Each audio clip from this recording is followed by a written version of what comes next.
Pemirsa Presiden TV, masih bersama saya dan para narasumber yang sangat spesial malam ini di acara Dialog Spesial Ekonomi. Tadi kita sudah membahas terkait dengan optimisme sebuah visi yang ditelurkan di gagasan-gagasan yang ada di Konferensi Asia Afrika.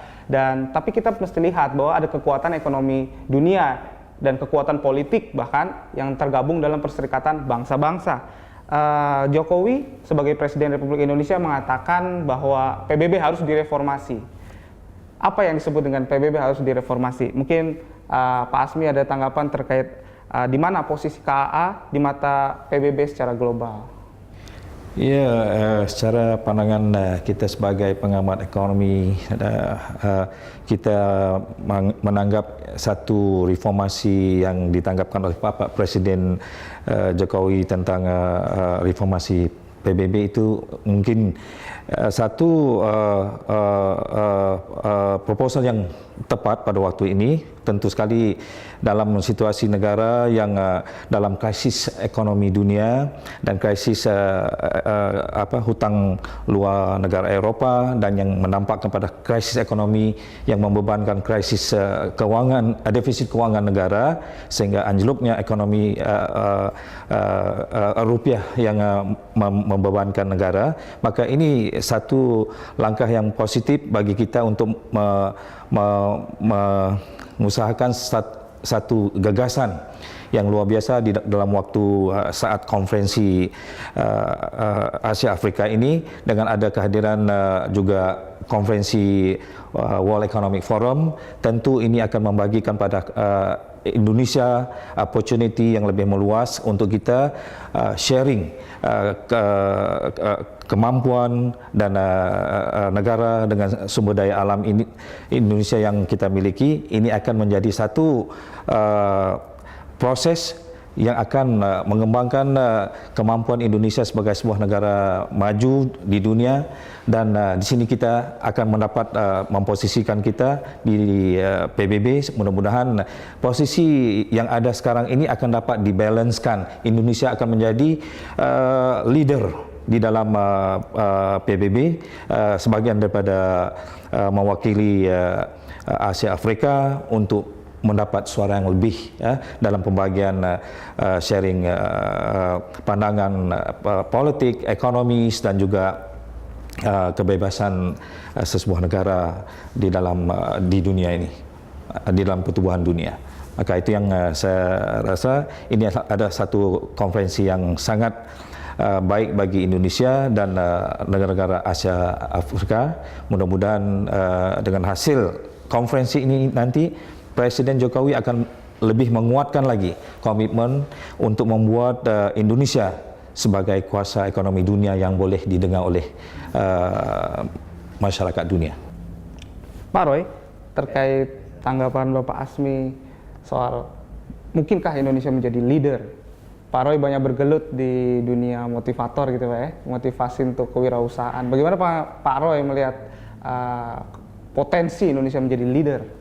Saya sangat optimis. Juga sebuah lembaga internasional di Amerika yang bereputasi internasional, Goldman Sachs, pernah memprediksi bahwa tahun 2013 Indonesia bisa menempati posisi peringkat 7 ekonomi dunia.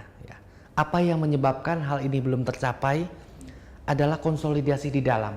Sebetulnya seberapa besar tantangan yang dihadapi baik ekonomi, politik maupun kepentingan, dengan kekuatan visi yang jelas, clear vision and share vision yang ada di antara pelaku ekonomi dan masyarakat Indonesia secara keseluruhan, kita bisa mencapai itu. Prediksi dari Goldman Sachs ini sesuatu yang didasarkan pada tren yang sangat akurat ya, bahwa sebelum pencapaian pada waktu yang sebetulnya sudah terprediksi ini, ada something yang perlu diperbaiki menurut saya di Indonesia ya, baik sangat terkait dengan iklim investasi, juga spirit kemandirian serta keyakinan diri bahwa para pelaku ekonomi dan masyarakat bisa mencapai sesuatu secara mandiri, bisa mencapai sesuatu yang lebih besar ya.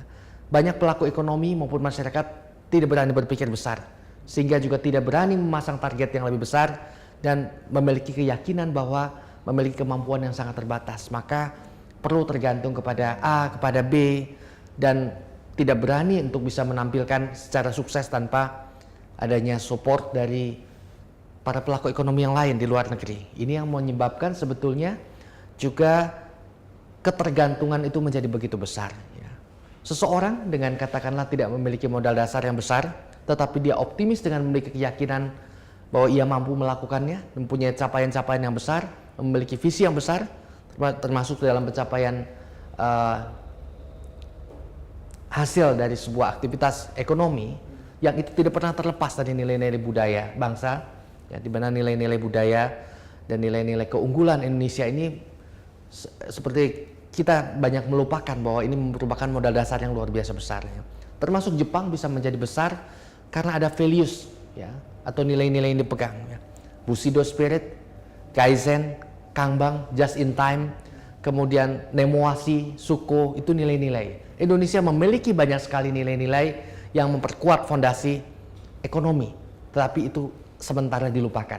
Ya. Dengan kembali ke sana dan juga memahami kesepahaman antar negara-negara yang ada di Asia Afrika dan yang kemudian terlibat, ya, dengan memposisikan, ya, paling tepat menurut pandangan saya adalah tidak bagaimana kita menjadi unggul memenangkan persaingan, tetapi bisa berkolaborasi dan bisa saling membangun. Ini semangat dari konferensi Asia Afrika, dan dengan kembali kepada spirit dan niat ini maka kita bisa menjadi besar.